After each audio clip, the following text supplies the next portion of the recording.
guys, welcome back to another episode of Storytime Society True Crime Edition. So if you don't like true crime or you don't like hearing about true crime, this is not the video for you, but I have a lot of other videos. I upload 3 times a week, Storytime Society Reddit stories, and that's where we just read regular Reddit stories, but this episode is going to be specifically an Unresolved Mysteries episode, and we're going to talk about the case of Joshua Maddux.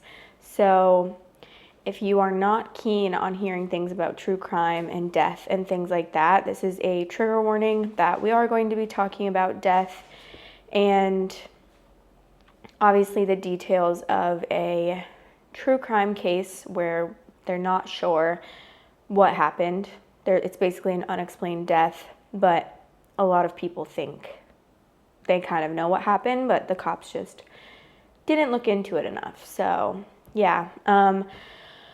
So as I am going to say, this time I did read the stories. So last episode, I'm so sorry. There were so many things that I couldn't pronounce because it was a lot of Polish and German names and cities and villages and things like that I just couldn't pronounce. And I definitely realized halfway through that episode that I should have just read and researched beforehand. But like I said on that episode, sometimes people would say that they wanted me to read Reddit stories. I love when my cat just constantly has to wipe his paws on the litter box. So as I said on the last video, that people definitely say like they want to see my initial reaction and that I shouldn't read the stories beforehand for the regular Reddit stories. So I kind of thought that would be the same vibe for these, but I definitely realized that is not the same vibe at all. And in these instances, I don't want to be mispronouncing people's names, especially victims and things like that. Like, I don't want to be disrespectful at all. So obviously I'm going to be going about this in the most respectful way possible. So this story I did research. I was listening to some videos and I did read it beforehand as well, just to make sure I could pronounce everything, because I realized how annoying that was in the last episode where I couldn't pronounce it. And after I did that episode, I went and watched a video about that specific case, and I was like, wow, I butchered his last name so bad. The first name I actually didn't get that bad. Like, other people were pronouncing it Matus, but then, oh my god, I just ate so many blackberries. I almost just threw up. The last name I said Kawuki, and it's literally Kawecki because he is a Polish man, so it's a Polish last name, and I pronounced it so dumb and so annoying, and I hate myself for that. So I do apologize for that. But yeah, I obviously learned my lesson, and that will be the last that I will do that. I'm not going to go into a story just completely blind. So yeah, let's start the episode. Okay, I'm sweating already. Oh my gosh. All right, so this is on the Unresolved Mysteries subreddit, and the title is, so it's written by obviously a member of the subreddit, and he basically, I don't know if it's a boy or a girl, but they basically put the whole story, they link some articles, and they also put some extra things and then their opinion along with it as well. So there will be, like, obviously when I'm reading his opinions, they aren't my opinions. Maybe I agree with them. I don't know. I'll let you guys know at the end of the story. And yeah, okay. So we're going to start. The title is 18-year-old Joshua Maddux, missing since 2008, is found dead in a chimney in 2015, and it was ruled an accident. Circumstances would beg to differ. Okay. Hi all, this is my first time making a post like this, so please excuse me if I messed up the format or did something wrong. I recently came across a person on Charlie Project that I can't get out of my head. The circumstances around his death make me very sad, and while losing myself in the rabbit hole yesterday, I came across some things that I just have to discuss with someone. Sorry, I need to fix that. Okay. I was researching resolved cases yesterday and I came across Joshua Maddux. Joshua was a smart, funny, and easygoing 18-year-old who was last seen May 8th, 2008 in his hometown of Woodland Park, Colorado. He told his dad that he was going for a walk. He was reported missing, and in August 2015 his remains were discovered. They were found in the chimney of an abandoned cabin only 2 blocks from his dad's home. The cabin had been abandoned for 10 years, according to the owner, and the owner would check in every now and then and did notice a smell, but figured it was just some dead rats. He did not think of checking the fireplace because there was a large piece of furniture blocking the entrance to it. It was during the demolishing of the cabin in 2015 that Joshua was found. Most of the articles I read theorized that he tried to shimmy down the chimney to get inside the cabin, and it was left at that. The coroner did not know what to rule it, so he went with accidental. There are a few circumstances, though, that really made me question this. The biggest one I will leave for last. The first few odd things are that some of Joshua's clothing was found inside the cabin, and he was found wearing only a ribbed thermal shirt. The rest of his clothes were outside the fireplace inside the cabin. You're telling me that he decided to enter a chimney wearing only a shirt and no underwear or pants? Does this not make the theory that he entered from the top of the chimney to gain access to the cabin questionable? He was obviously already inside the cabin. There was also rebar installed on the top of the chimney to stop animals from coming through that. Would have made it nearly impossible for him to enter at the top. He was found in fetal position in the chimney. Okay, he linked some articles here as well that we're going to read a little bit of. The chimney discovery ends mystery over young man's disappearance, but questions remain. For 7 years, Mike Maddox searched homeless shelters in Colorado Springs, scoured campgrounds in the Pike National Forest, and scanned strangers' faces on the streets. He held on to hope that his missing son Josh would one day come home. But last month, the wonder and worry ended after workers demolishing a historic cabin found human remains, frozen in a fetal position, inside a stone chimney. It was Josh Maddox, a quarter mile from his family's home. I about had a heart attack, Mike Maddox said. The Teller County Coroner's Office confirmed the body found August 7th was that of Josh Maddox, who was last seen walking out of his house in May 2008. The discovery offered some closure to the Maddox family, but it raised a final troubling question. Why was Josh there? For years, there's tears and prayers and hope and hoping there's hope and wondering and waiting, Mike Maddox said. All of a sudden, you're on a roller coaster. The discovery shocked Woodland Park, a town of about 7,500 that sits 20 miles west of Colorado Springs, and many of its residents remembered when Josh initially vanished. Stories about his death sprouted all over community Facebook pages. Rumors that Josh was killed and forced into the chimney have made their rounds. He just died alone in that chimney, said Renee Tritchell, who runs a boutique along the town's main stretch. That is just really, really unsettling. Even after divorce, Mike Maddox kept his Woodland Park home because he figured it would be the only place his son, if he returned, would know to go. Josh was a free spirit, and he always told us that he was going to have a great adventure, and he may not talk to us for a while, said Josh's older sister, Kate Maddox. When he said a while, we thought maybe a few years. Josh was happy, she said, despite having been deeply affected by his older brother's 2006 suicide. As months turned to years, fear set in about the fate of the smart young man who loved music, challenged people in their way of thinking, and frequented the outdoors. They clung to the memories of the times Josh would interrupt class president debates at Woodland Park High School and declare himself a candidate. The teen once dressed in a robe and snuck into the school's choir during a performance. We'll never really know what happened to him, Kate Maddox said. It's a horror story in my mind to imagine what my brother must have gone through. Josh's 6-foot-tall, 150-pound body was found as construction workers demolished a cabin, nestled among tall ponderosa pine trees to make way for a new development in the Woodland Park's north end.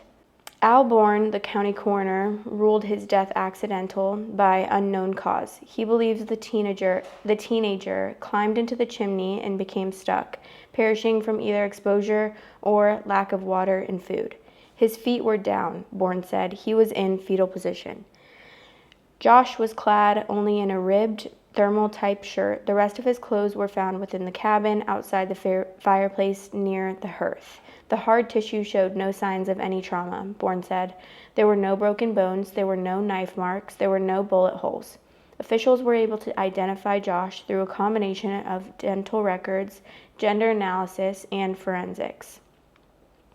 There is so far no answers to a number of things, Bourne said. It is very confusing. This is probably one of the more tragic ones that we will have to deal with.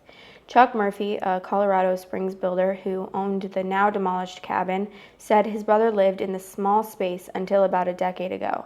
Since then, it was used for storage and rarely entered except for the occasional break-in. The place was damp, Murphy said. It smelled like hell. There was raccoon poop all over the place. Murphy says he was there when Josh's body was found as an earth mover peeled back a steel fireplace insert within the chimney.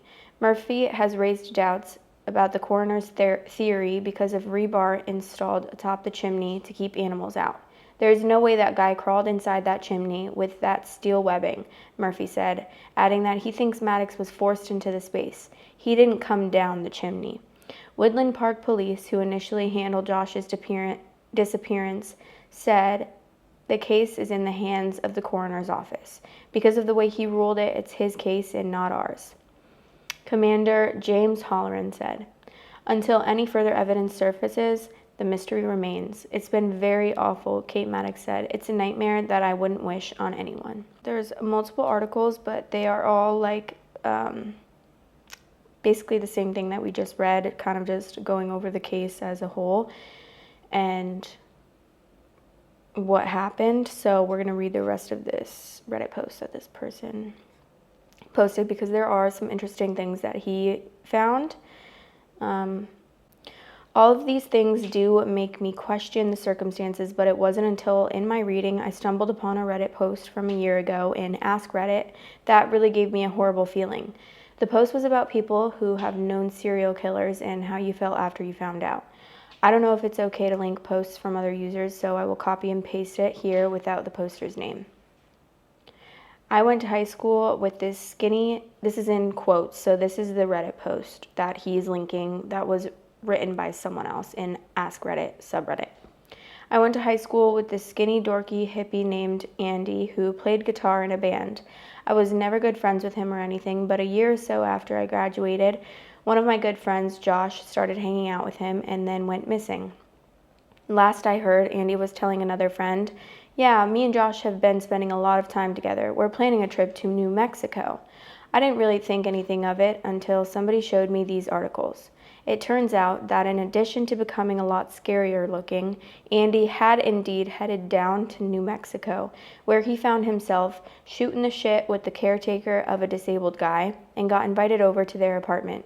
The caretaker gets in the shower, and when he comes back out, the disabled guy is stabbed to death and Andy's gone. When Andy got arrested, he also claimed to have killed a woman in Taos and stuffed her body in a barrel.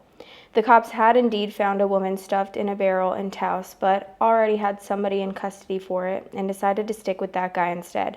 Years later, I found out that the caretaker had died in a bar fight, and without him, the cops didn't have much in the way of evidence somehow, so that case against Andy was dropped too.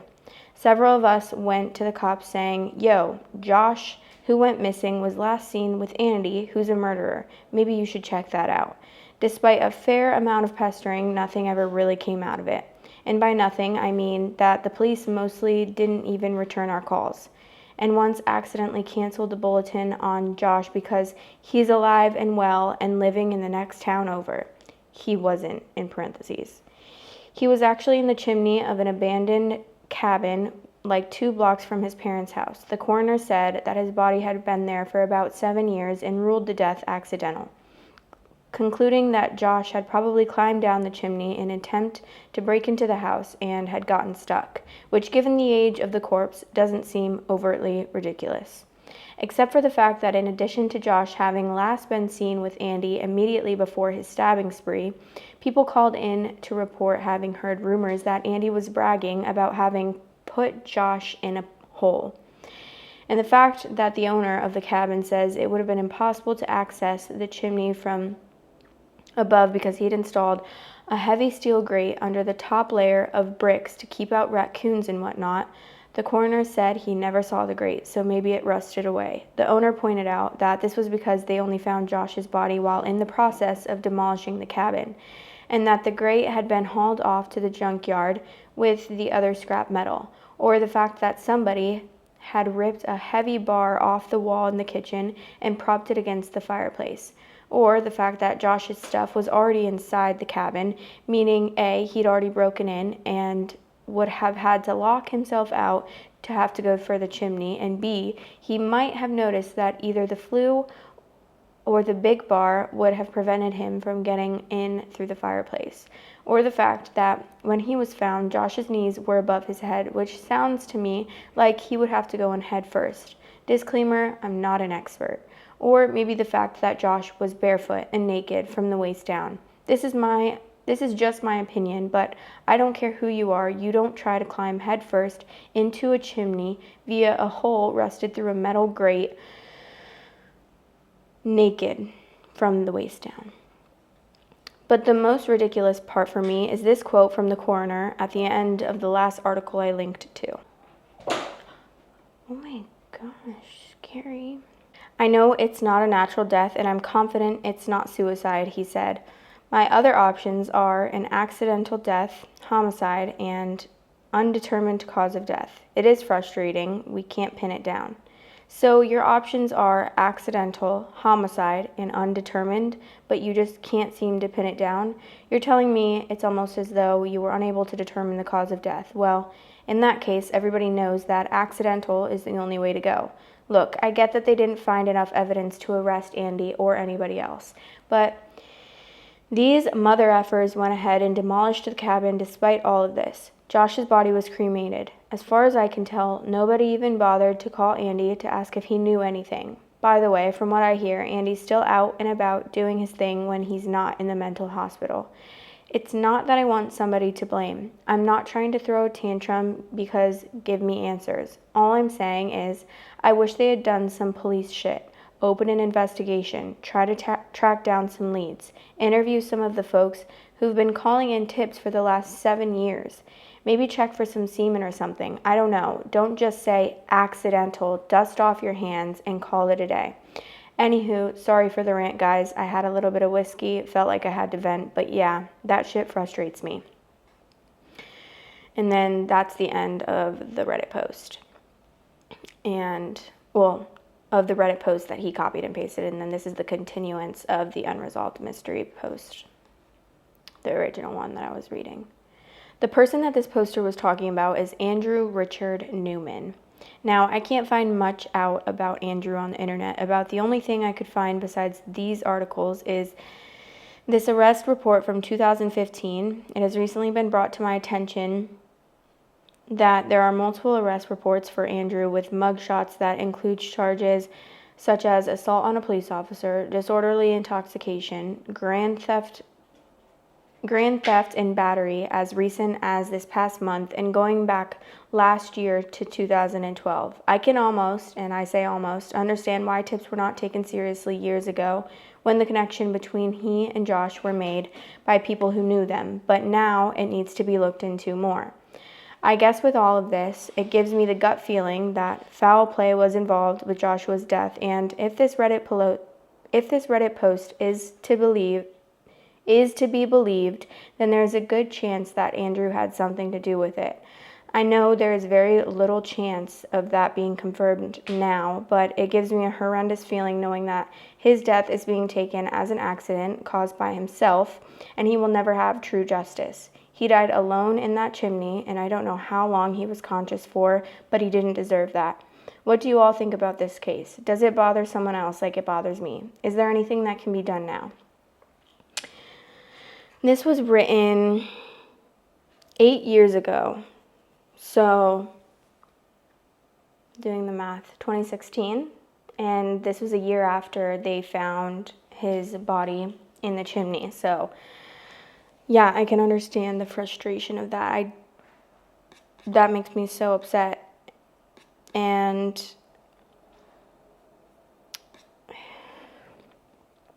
I'm going to go to his page and see if he has any updates at all, which I highly doubt. I think these all could be him, as these mugshots look similar to the one you posted. He seems to be in the Florida area. Oh my gosh, there's 1, 2, 3, 4, 5 different mugshots of Andy, the guy who they think is involved. A lot of people actually think that he is. I mean, obviously, if this guy was like hanging out with Josh and stuff, and then he was going on these killing sprees, and not only that, but he literally basically admitted it, saying he stuffed Josh in a hole. Like, I hate that that's not enough evidence to just be like, okay, this guy's a murderer and he said this. Perfect. Let's arrest him. But unfortunately, that's just not how it works. I'm a little surprised there are no meth charges mentioned in any of these going by his mugshots. That's what someone said. OP commented back, "No, this is great. Thank you for researching this and posting these, as it shows a continuous string of arrests for Andrew across multiple states, and these images lend credence to the meth talk from people who went to school with him. He has been arrested for battery, fleeing, assault on an officer, obstruction, disorderly intoxication, and disorderly conduct. It paints a picture of someone extremely troubled. But he hasn't been arrested for stabbing that guy to death. That's upsetting." So there are a couple links that I want to go through about, more specifically, the confliction of Joshua, his death as a whole. So I just want to read a little bit more details about, there's like a way longer, obviously he kind of shortened it, the Reddit poster. After the murder charges against him. Okay, so I'm going to kind of start at this part where it talks about Josh's family. Josh's family has never commented on whether or not they believe the rumors that Josh may have been murdered. In her last public interview in 2015, Kate told the Denver Post that we'll never really know what happened to him. "It's a horror story in my mind to imagine what my brother must have gone through. It's been very awful. It's a nightmare that I wouldn't wish on anyone." On October 17th of 2015 at 11 a.m., Josh's family was finally able to hold a memorial service for him at the Woodland Park Community Church. The papers that were covering Josh's case did not print anything about the service, possibly to give the family a break from the spotlight. As far as the mystery of Josh's death goes, Alborn told the Pikes Peak Courier that, "I know it's not a natural death, and I'm confident it's not suicide. My other options are an accidental death, homicide, and undetermined cause of death. It is frustrating that we can't pin it down," which we've already read that quote, but that was just like part of the... Although Bourne had spoken openly with the media and seems frustrated with not finding answers, it is a bit odd that he is not willing to consider either undetermined or homicide. Both of these options would allow police to come back into the investigation. But the fact that he ruled it accidental actually means that from the moment he made the ruling, law enforcement is not allowed to get involved because it is under the sole jurisdiction of the coroner's office. Commander James Halloran was the only member of the Woodland Park Police to speak to the media, and he said that he was not allowed to get involved because of the way he ruled it. The coroner's unwillingness to investigate or to let others investigate is certainly strange, but if the police were desperate to solve the case, they could likely have worked with him more or spoken with the media. Unfortunately, in real life, when a case hits a dead end or only circumstantial evidence is available, that's often the end of the investigation. Other newer cases get prioritized and old ones get forgotten. Likewise, with Andrew Newman's many arrests and release, this is something that is fairly common in the American justice system. If someone is currently incarcerated or in a mental hospital for another crime or in another state, oftentimes any separation charges in other states are not pursued. Oftentimes, any separate charges in other states are not pursued. Police don't often wait around for months or years to investigate a suspect if they are doing time for something else. What really happened to Josh may never be solved. Andrew Newman is certainly suspicious, and the fact that he bragged about putting Josh in a hole long before his body was found seems damning, but that exact quote is only found on the Redditor's post and was not found in any newspapers, though they did discuss a suspect bragging about killing him. To this day, there is no record of law enforcement or the coroner's office ever trying to speak with Andrew Newman about the case. There is also always the possibility that Josh was on drugs, as that could not be conclusively ruled out. Families do not always know what their teenagers are getting up to, and people have done far stranger things than climb down a chimney half naked while under the influence of hard drugs. It is also possible that Josh, for some reason, became locked in the cabin, and his strange behavior was due to symptoms of hypothermia. Paradoxical undressing is the well-documented phenomenon of people taking off their clothes when they hit the end stages of hypothermia because they begin to feel very warm. Terminal burrowing is another symptom where those near death from hypothermia seek out small covered spaces to hide. Perhaps Josh was delirious from hypothermia and went into the chimney to hide, and the breakfast bar was moved later by someone who did not notice Josh's corpse. For answers to ever be found, though, the investigation would need to be reopened. Alborn would need to let law enforcement back on the case, and they would have to have the resources and motivation to try and solve it. And until that happens, the mystery of what really happened to Joshua Maddux will remain unresolved. I did not know that about hypothermia. That is definitely very interesting, and obviously a possibility knowing that information now, but obviously I don't. That sounds very logical when you think about it, but I just don't understand why he would be going in. I mean, I don't know, when you're a young kid, you're kind of just, I would probably go in an abandoned cabin as well and be spooking myself out for the fun of it, so I can imagine that would happen. But the Andy thing and him being last seen with Andy, that definitely, that just gives me the creeps. But I don't think that this guy, obviously with all of his charges and his bad habits, although, which is very sad because you obviously want to get justice for your family member, if he doesn't get arrested for the murder, which I really highly don't see that happening, but if he was responsible for the murder of Joshua Maddux and he never gets arrested for it, I do strongly believe that he will probably be spending his life in prison because it doesn't seem like he is in the right mind, and he's gonna keep making these decisions. And probably, I mean, I don't understand how he hasn't been sentenced to prison for the rest of his life already, knowing what I mean, I guess that's just the Redditor's post that he was saying that he all those things about him killing people, but I'm he should already be in prison for the rest of his life for killing multiple people. So, I mean, I can only hope that this guy, Andy, spends the rest of his life in prison. But that is the end of this episode. It's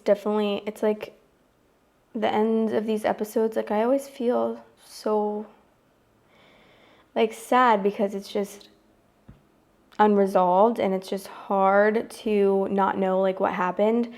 Although it's obviously still sad even if you do know what happened, but it's just very disheartening that sometimes in cases like these and a lot of other cases, police don't put enough attention, and that is very disheartening and upsetting, because you would obviously expect people that dedicate their lives to this kind of work to be passionate about trying to really find out what happens in these cases and not just dismiss them.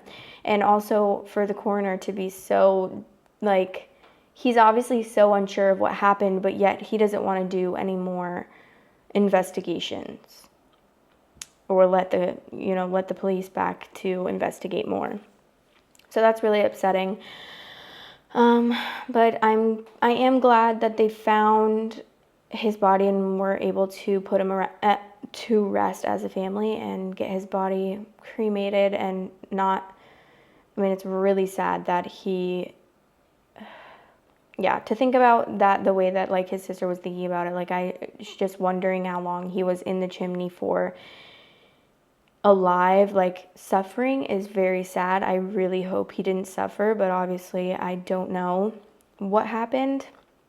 But I can only imagine how like haunting that would be as a family member, to think of your brother's last moments as that, half naked, like in a chimney, and possibly suffering. So that's the end of this episode. I don't want to say I hope you guys enjoyed, because that is just not an enjoyable story. But I will be posting these true crime episodes on, what did I say? Mondays and Thursdays? Yeah. So this is the Monday episode. Wow. It's Thursday today, so I'm filming very early. But I hope to see you guys back for another episode of Storytime Society. And maybe even if you just found me through true crime, you can go watch the regular Storytime Society episodes that are a little more, I don't know what the word is, less disheartening, but still kind of disheartening. Some of them are definitely disheartening, but definitely not as upsetting as an unresolved case like this. But I hope that I see you guys in the next episode, and I love you guys so much. If you haven't already, subscribe and comment down below what you think about this case, or maybe with the information that you were given, if you have any thoughts or opinions, or maybe if you know more information that I didn't get to. Yeah, I love you guys so much, and I hope you have the best day ever, or you had the best day ever already.